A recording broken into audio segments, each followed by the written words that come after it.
আমাকে মৃত্যুদণ্ড দিয়েছে, যাবজ্জীবন দিয়েছে, আপনাদের কাছে আমাকে ফেরত চাচ্ছে, বুঝছেন না? একটা মুশকিল তো আছে একটু, বুঝে শুনে ইন্টারভিউ দিব।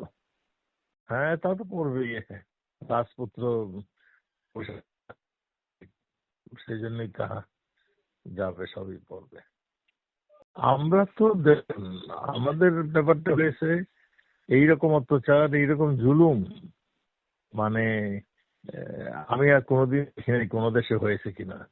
যে আওয়ামী লীগের কথা বলে, যে আওয়ামী লীগের ভোট দেয় কিংবা আওয়ামী লীগের সঙ্গে একটা কথা বলছে, তার পর্যন্ত বাড়ি ছাড়া করে দিয়েছে, তার নামে পর্যন্ত মামলা। আজকে 40,000 লোকরে জেলখানায়, আর বাইরেও অন্তখে আমাদের নেতা কর্মী, শুধু ভারতে নয় সমস্ত দেশেই, বাইরের দেশও আছে, 15-20 হাজার বাইরে চলে গেছে।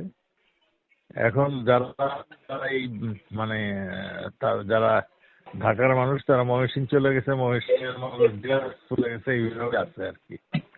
তো কাজেই আমাদের একত্রে হয়ে প্রতিরোধ করতে আমাদের একটু সময় লাগবে, তবে সেই প্রতিরোধ হবে, আমরা একত্রে হয়ে হবে, এটা ওভারকাম অবশ্যই করবো। হ্যাঁ, তা তো জমবেই।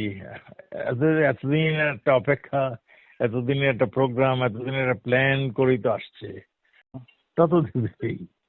জামাতও দিবে, জামাত তো ওদেরই দল ছিল। আর এনসিপি কে যদি সহযোগিতা বিএনপি না করে আসতে পারতো, এটা একটা বৃহত্তর শক্তি।